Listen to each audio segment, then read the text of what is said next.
Well, Yeah. this guy would look good on any camera. So we are excited to have Buck Wise here. Buck Wise, you are welcome to the podcast. Welcome to the big show. Appreciate you taking some time to be with us. Thank you. I appreciate that. I don't know if anybody that's tuning in live or watching this later. Oh, yes.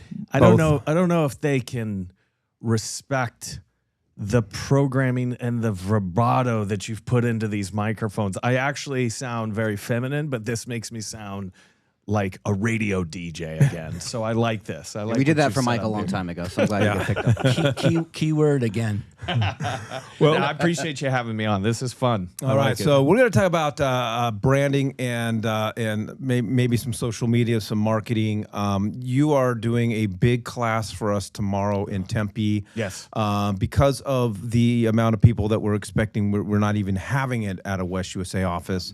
And so we're all looking forward to this. So let's, I want to make sure that we don't give everybody everything. We want people to attend tomorrow to get the full scope of your content. But you're one of the nation's thought leaders when it comes to this. We got introduced to you through our friends at Fidelity Title. Yeah, of course. And so a big shout out to them. So what are we going over tomorrow? And I love branding because we talk about social media all the time. Yeah. But a lot of agents don't understand the personal brand aspect of it. It's not enough to just throw content and this and that. And I always tell agents, if your goal is to eventually sell your business, one of those aspects to a business worth somebody buying from you is the brand. So let's talk about it. Yeah, sure. Two things I'll do real quick just to set the stage. Credibility. Like, why would I listen to this guy? That's what most people say, right? They come in, and I recognize that maybe they've never heard of me. And so I would, number one, tell you I've built and sold 3 agencies all around branding. So I understand business. I understand how to build something. I understand how to sell something. I spent 15 years with iHeart. I know how to storytell. I know how to build communities. I know how to drive call to actions. I know how to develop behaviors and people that you're connecting or trying to sell with. But then the other piece is... I should have probably downloaded the bio from that Google Drive that you sent me. It's totally fine. I'll do it much quicker. I won't give an entire LinkedIn dissertation, but I'll give enough for people to go, oh, this guy might know a thing or two. When I left the world's largest agency, WPP out of London, that was my last agency stop, I was recruited by a guy named Grant Cardone to become his chief marketing officer. So he's the largest multifamily real estate investor on YouTube. I think I don't even know the current stat. When I was there, he was at like 15 billion in multifamily. I think he's past that and managed. And I spent 3 amazing years there. People think that I learned a lot about sales because he was like the sales guru. Yeah, he's the guy. Right? I think I did even develop sharper skills in personal branding and understanding how to build your equity in yourself. And that if you don't have that, it doesn't matter how big the umbrella of a company is. If people don't trust you, if you aren't the person creating the connection, you can't be successful in anything. The other thing he teaches me is just accountability in business. So much of what works or what doesn't work, because I work with people all day long who are trying to solve problems, is typically in the accountability. But after my 3-year stint there, I created this agency now, which is called Canary. I'm the CEO of Canary, which literally, specifically, works with people and their brand. So people say, oh, my business needs a website. We could do that, but where our specialty is the individual, the entrepreneur, the solopreneur, the executive, the person who needs branding leadership, understanding their branding strategy. And so my very first client, when I left Cardone, I got a call. Ryan Serhant, Bravo TV $1 Million listing. Of course, if you watch Netflix, #1 real estate show on Netflix. So we built his education program out for 2 years. We went from 3 to 12 million in less than 2 years, helping real estate agents understand how to build a personal brand. So I spoke on a lot of stages with Grant and with Ryan. And so I've been around what I call the web celeb a lot. The term web celeb is interesting because you have businesses that make millions of dollars, and then you have people who have businesses who make millions of dollars, and they typically take their brand to drive the business. And so that's why there's this sort of strange undercurrent of people who are not, they're not Starbucks, right? They're a human being who creates revenue off of their name. And so I specialize in that. I help people. Two things real quick. Number one, tomorrow, this is my promise, absolute promise. I feel like we're always thinking about how much something costs, but the truth is time is more expensive for people. And somebody watching this right now, or they see this pamphlet on what we're going to be talking about, they need help. And they are going to make an effort. They're going to get up, they're going to eat their breakfast, take care of the kids. They're going to get out the door and they're going to drive to this location to come hear me talk. So I always like to give a promise, and this is going to be my promise. Tomorrow, if you come, listen, open mindset, be inquisitive, ask good questions, I promise you a 20% increase in your ability to connect with more people. Because ultimately, that's what pipeline comes down to. Yep. Is how many people did you talk to today that you did not know yesterday? That's your future next quarter, right? It's like making those initial cold connections. You guys are talking about door knocking. How many doors did you knock? How many people did you connect with?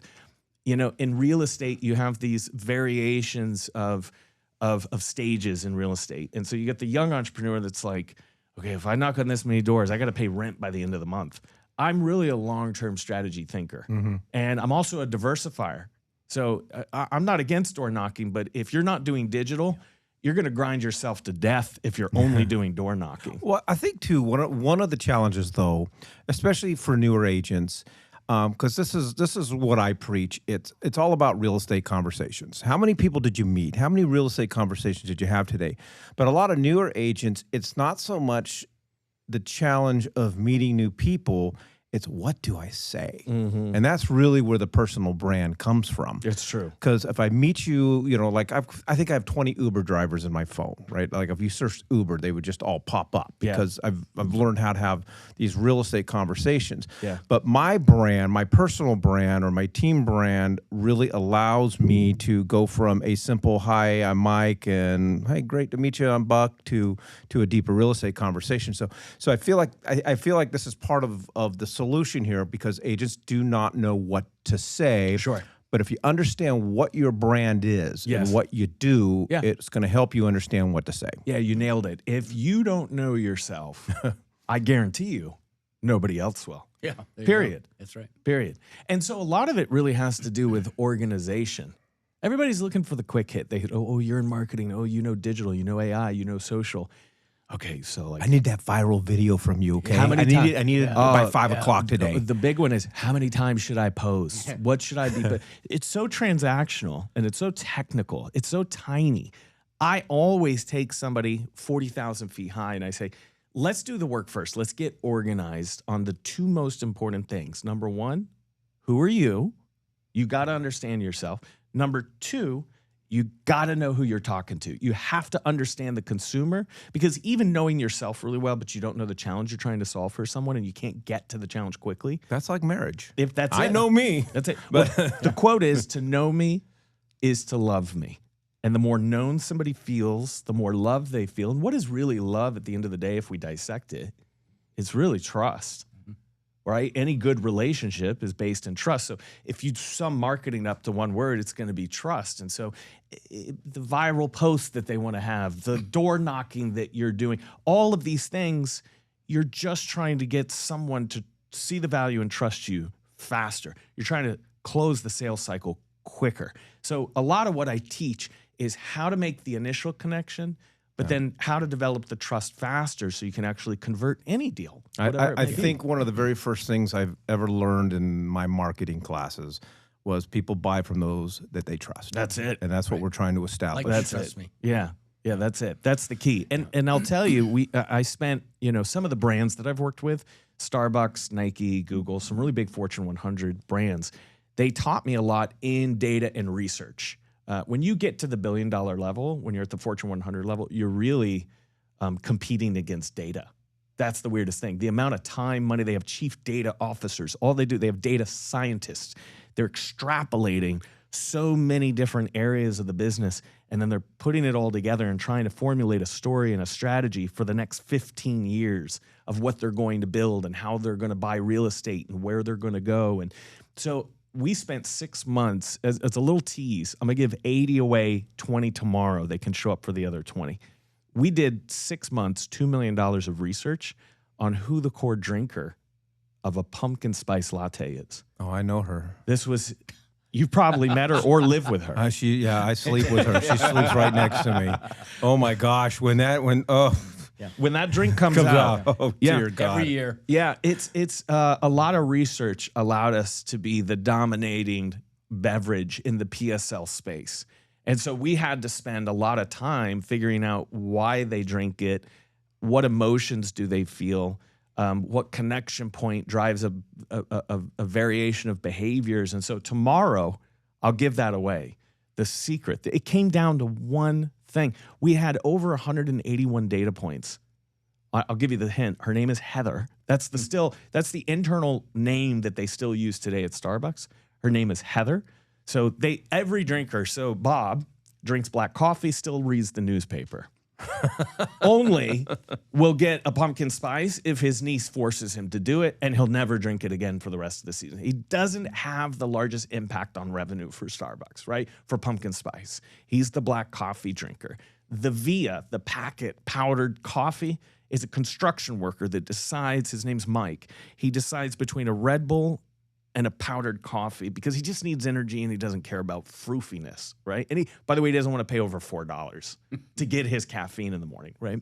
So there's a plethora of names. And so what we'll do tomorrow is not just work on you and who you are and those variations that you need to understand about yourself, but we'll talk about who are you actually trying to serve. And if you're serving everyone, you're probably serving no one.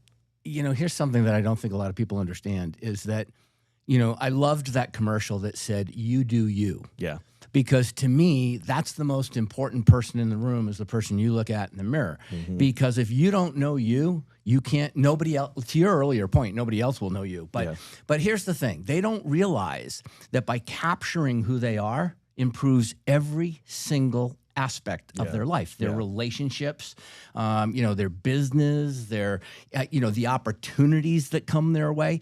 Everything falls back to who are you and how do you share who you are with other people? Well, that's going to be the hardest part. So people say, oh, you're a marketing genius. I want to ask you some marketing questions. 60% of my day is therapy. Mm-hmm. It isn't marketing at all.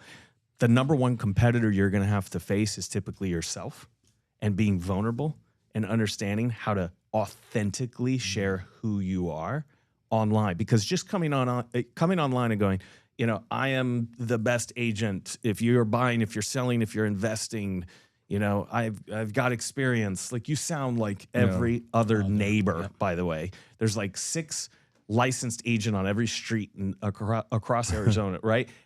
3 of them are active. The other just wait till they meet someone. The one that drives me nuts. So is the one that the consumers fall for. I'm the neighborhood specialist. That's it. Okay, I'm a number specialist. Yeah. I don't care if you know the neighborhood or not. You know who knows the neighborhood really well? ChatGPT. Yeah. Well, and that's an interesting point that you bring up because we're doing a lot in AIO, which is artificial intelligence optimization. So making sure that when somebody searches for the neighborhood specialist, your name is the name that shows up. And there's a way to do that now. It involves a trifecta that I've created that is proven successful. And so when AI is so readily available, and my mom's 76 and she's asking questions to ChatGPT. She doesn't go to Google. She says, let me GPT it. She doesn't Google it anymore. My license plate is GPT me, right? Everybody's GPTing right now instead of Google. It's the fastest growing search platform in the world by far. No other platform has come even close to how fast GPT is growing. So it's two-sided. It's one, the consumer actually doesn't need a lot of education because they can access it right in front of them. What it doesn't have is context and contrast. And that's where you need a human being. And the largest financial decision of your life is never going to be left to AI, no matter how good AI gets. Not in the next 5 years. You can record this, play it back in the next 5 years. 10 years, maybe. When we have digital girlfriends, maybe, okay? But we're not there yet, okay? So in the next 5 years, your job is still safe if you're in real estate. But the idea is you need to be the person that shows up when people search these AI platforms. And so we could talk about that tomorrow as well. We can get deep And on start that. now, before the market shows up. It's like Gates said many years ago, people are way overestimating where the internet's going to be in 5 years, but you're way underestimating where it's going to be in 10. Yeah. We were talking AI 3 years ago, and nobody took it seriously. And then a major shift happened last year. In fact, fall of last year is where it got really, really fast for a lot of people. I don't know if you have kids. I have 3. Okay, yeah. So that was like, I remember one time at dinner and they're just starting talking about ChatGPT and AI. And I'm like, you guys are crazy. Yeah. But then I remember a couple years prior to that, we were at islands, like having hamburgers, and they started talking about this thing called the coronavirus. I'm like, you guys are crazy. Yeah. Our kids know everything. Yeah. They're tapped in. Yeah. So let me ask you this.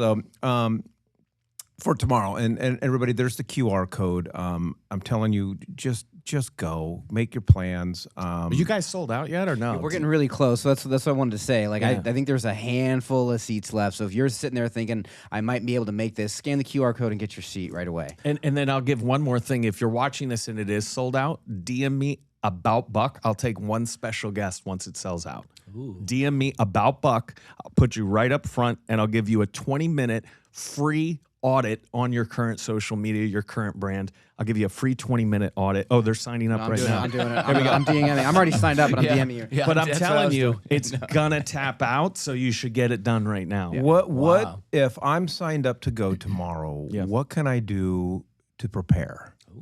Who's going to be the perfect student for you tomorrow? Sure, yeah. I work with a lot of billionaires. Not a lot. I work with a small amount. I don't millionaires, yes. Billionaires, I know like 3. And these billionaires have one trait that I see every single time, and it blows me away. I've never met a billionaire who doesn't have this trait. Unbelievably inquisitive. Yeah.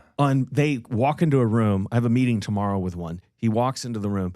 He treats me like I know more than him. And he continually just digs and digs on questions. So I'd say, number 1, have an inquisitive mindset. Just be ready and really open. good. Number 2, I've got to say this in advance, and maybe some of you are going to decline the invite tomorrow when I say this. If you aren't ready personally for change in your life, don't come. Please, I'm begging you, don't be I just want to network. I'll hear what he has to say, but I like my life the way it is.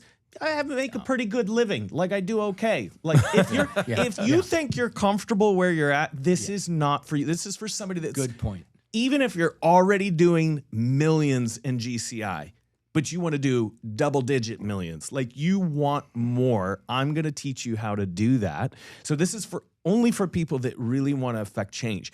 I don't make the promise lightly, 20% increase in your ability to connect with more people. I have yet, for over 4 years that Canary has existed, to make that promise. And somebody came back and they said, I did exactly what you told me to do, and I only hit 15% increase in my connection with more people. It's never happened. And so I would say you've got to be ready to be vulnerable. If you want change in your life, you got to change something in your life. And I'm going to teach you how to do it. I think the reason people don't do things is because they don't know how.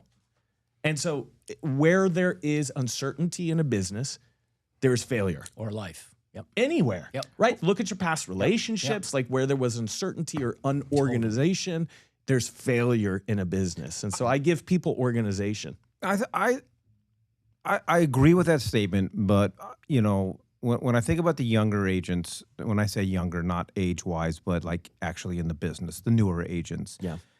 A lot of times it's not all the time that they don't know what to do. It's just they get bombarded with so much Of what they're stuff. supposed to be doing. Yeah. Exactly. They know how to do stuff, but they're doing way too much. They don't know how to eliminate the noise. The difference is twofold because, by the way, even the most successful, which I work with a lot of successful real estate professionals. I've got people in Dubai. I've got the largest broker in Dubai works with our agency. Shiny object syndrome is a thing for everyone. The squirrel? Squirrel. Yeah, the squirrel. The difference is if you just started, you got to pay rent at the end of the month. You can't afford the squirrel if you're young. And that, to your point, that is a detriment for them. And so when I'm working with a really young agent who is like, literally, I got to make it this month, you know, and I know the stats for real estate. I know the stats for how many people enter and how many people make it. And I know it's slim margins for a lot of people. And a lot of people coast. Number one, I'd say you got to go all in. People that are coasting and just dabbling their foot, you got to make the break and you got to invest and you got to believe in yourself. A lot of it's going to be mindset. The second thing I would say is you have to understand. I'm going to teach you a lot about branding and content creation and connection, but you have to be a killer when it comes to your micro network. You have to be insanely aggressive on the accountability of your schedule and when you're waking up, who you're connecting with, and you know, one of the easiest things that I could give away right now, and this will tell you if somebody's going to make it or not. You've got to get really comfortable with telling stories on video.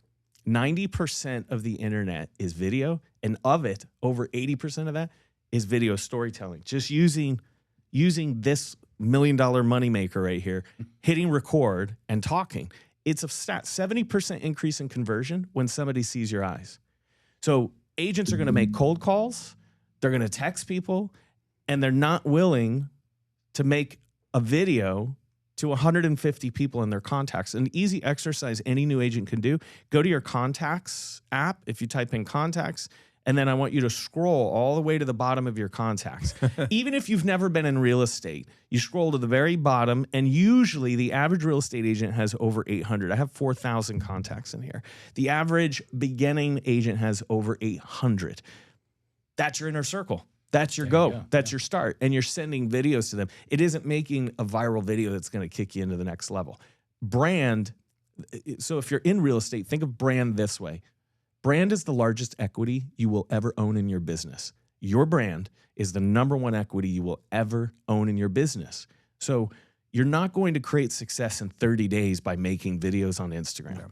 You're investing in it. How do you define, for those of us that haven't taken marketing classes, how do you define and simplify what is a brand? Like if I'm a real estate agent and you're telling me you're going to help me with my brand, what does that mean? Good question. Yeah, so fun exercise that you can play. And you should do this today. Just for fun, you should each three do this. And then tomorrow we can talk about what your results were. I'll call you out. Okay. Do we want to do it? Okay. So I want you to think of the 5 people that know you best. And these are called attributes. They're emotions that people feel when they engage with you. From the moment they met you, to a deal structure, to a friendship, a golf tournament, to wherever they're at today in your relationship. I want you to ask them, give me the 3 emotions, one word, 3 emotions that best describe me when you think of me. That is who you are. Now, friends will always give you What you want to hear? nice things to say, right? Yeah. So then you're going to ask them, what are 3 areas you think could be a challenge in who I am and the way I operate? And that is your authentic brand. Because in brand, there's what you want it to be, and people write out their plan and they go, this is my brand. And then there's what it is. Yeah. And sometimes those don't align. We call those off-brand. So take a restaurant, right? Their brand is, when you eat here, it's like eating at home. And then you walk in, you sit down, and Flo is smacking her gum, and she goes, what do you want? Now, maybe you grew up in a disruptive home, and that is home, right? But that's where there's no leadership in an organization. There's a brand disconnect. It's what they want to be versus what they are. But it's the way, a brand essentially is the way you make people feel. You know, when you connect. Right now, somebody's listening to me, and there are 3 ways they would describe this conversation with me, right? Confident, maybe.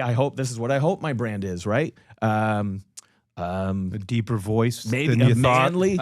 He's super manly. I don't know, but that is what your brand becomes.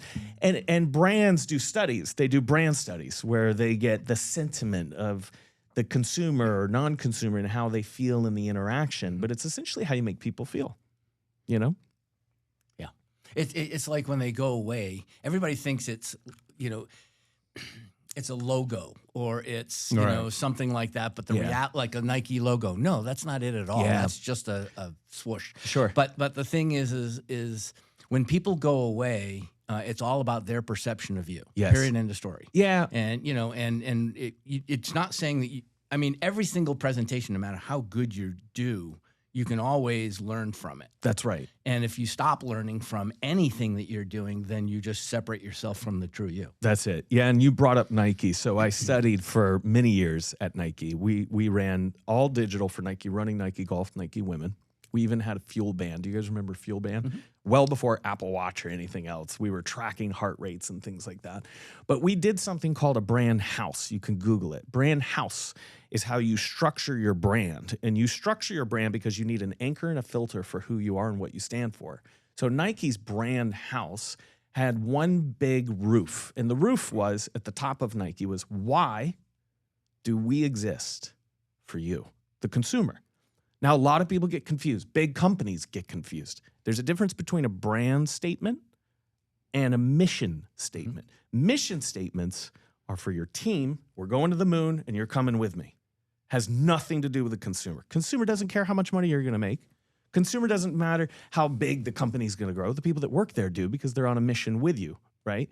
So a brand statement is for the consumer. So Nike's brand statement, it's one sentence of why they exist for the consumer. And it's this: to innovate and inspire every human being to be an athlete. That's it. Their job is to innovate. So they're not there to make the shoe. They're there to innovate and inspire for every human to be an athlete. That's why they exist. So if you filter the why they exist, and then you filter their differentiator, what separates them from other companies that are doing similar things, and you separate them with the attributes, the emotions they want people to feel, that correlates into the public campaign, just do it. That's how that came about. It wasn't just somebody in New York on Madison Avenue going, just do it. It didn't just come from a session with Scotch. Yeah, it wasn't just a session with Scotch. It came from a very calculated brand house. They know themselves so well. They know the emotion and the behavior of the consumer that they're trying to evoke, which is Nike believes in you more than you do. They believe you're capable of more, and they want you to get off the couch and just do it. That's why every time you watch a Nike commercial, you're like, damn, I need to go run. You're like, this kid's killing it, or they're running up the stairs of the stadium, and then all of a sudden you just feel motivated, like, I got to be doing more. Yeah. That's what they want you to feel. Yeah. And then whose product are you going to buy when you do it? Yeah. And then you get to the age where you're like, yeah, I don't stand a chance. that ship is sailed. Two more questions. Number one is, I think what I love about this is the temptation for a lot of agents, and I understand the pressure of having to put food on the table. Yeah. Okay. I've started over a couple times in real estate. Once when I was brand new and once after the market crash. Yeah. So I understand that. The second time around was a lot easier for me because I understood. I hadn't really articulated my brand, but it was a conception, but I understood who my consumer was. Mm-hmm.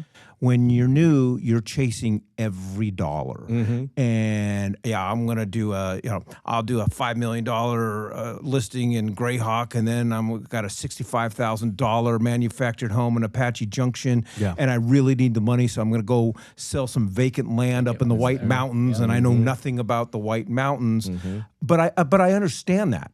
Because, that pressure of I got kids and I got to put food on the table.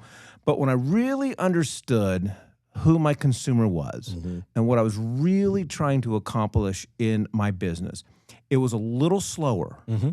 But man, once the engine started going, it eliminated my ability to just go, well, Mr. and Mrs. Smith, you're not for me. I apologize. I'm going to move on. You may be for Todd, but you're not for me, and so forth. And it just became easier. Mm-hmm. And then eventually you don't have to work as hard. Yeah. It's a long-term because the work is a lot of times is getting the clients. Yeah. The question is, where are you going to buy your Lamborghini? Yeah. Oh, that was my advice for young agents. Yeah. Like if you're brand new and you're having a self-motivation challenge, go buy a $100,000 car. Yeah. Absorb that monthly payment. You'll work. Yeah, you'll show up. We've all been to a used car lot, right? Yeah. And they've got the Ford, and they got the Chevy, and they got a plethora of things, right? And so I always ask, if I'm going to buy a Lamborghini, am I going to the used car lot to buy the Lamborghini? No, I'm going to Lamborghini. I am a farmer. I want a truck. Am I going to go find my truck at a Honda dealership? No, I'm going to go to Ford or Chevy and I'm going to get my truck, right? And the reason we do that is it comes back to that word trust. And so a lot of young agents, they just diversify all over the place because they are nervous and they are scared and they don't want to turn down a single dollar. It is a short-term loss for a long-term gain. Yeah. And that's the game they have to play. You know, they have to be true to who they are. They have to show up consistently and their brand can't waver. If they are the everything for everyone, how much trust does that create? And people who have one problem that they want to solve. I go as far as to say, even if it's divorced, like divorced is a niche, right? You can get real, and by the way, your core function isn't because you just attract more divorced people. It's because you understand how to mediate peace in one of the hardest moments of their life. And that's an expertise that every agent doesn't have. All right, last question. The way that this works, your event, it's going to be a great event, everybody. Scan that QR code. It is going on tomorrow, June 23rd. But the way this works, we'll have agents looking at this and watching this on June 26th and June 27th and June 28th. The event has already come and gone. Okay. They've missed out. If they want to learn more about you and your company and get some of this insight, how would they connect with you? Yeah, About Buck is my Instagram. If you DM me, I reply to everyone that sends me a message, and you will get a video message from me because even I continue to practice video messaging. So send me a DM, About Buck, on Instagram. Don't be shy. I want you to send me a video message and show me that you're committed to yourself. And that's a much faster way to make a connection. Awesome. Very cool. All right, appreciate it. I'm going to let that one go. Good. Okay, yeah. Yeah, the thing I like oftentimes people thank me for the things that I don't say, Buck. I do constantly. Yeah. We're going to leave everybody with the quote of the day. Nick, success is walking from failure to failure with no loss of enthusiasm. Fact. Appreciate everybody joining us today. Go out and sell a home.